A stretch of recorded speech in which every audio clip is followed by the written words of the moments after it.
Madam ভাঙতি তো নাই, ভাঙতি দেন। সমস্যা নেই, তুমি পুরোটাই রেখে দাও। কি করেন ম্যাডাম? এনে কার 12 মাত্র 300 টাকা। এ স্যার এই কারণ আমার টাকাটা। এই বাংলা গাছুকে টাকা দিব? তুমি কি আমার পাগল পাইছো? স্যার আমার মা অসুস্থ, এই গাড়িটা চালায় আমার মার ওষুধ কিনি। আপনি যদি টাকা না দেন আমি আমার মার ওষুধ কিনতে পারব না স্যার।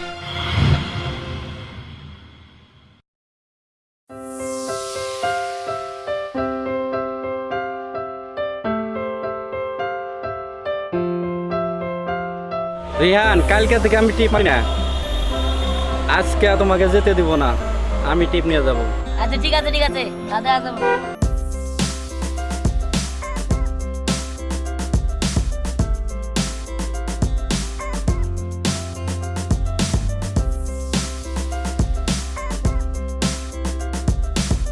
হ্যাঁ? গাড়ি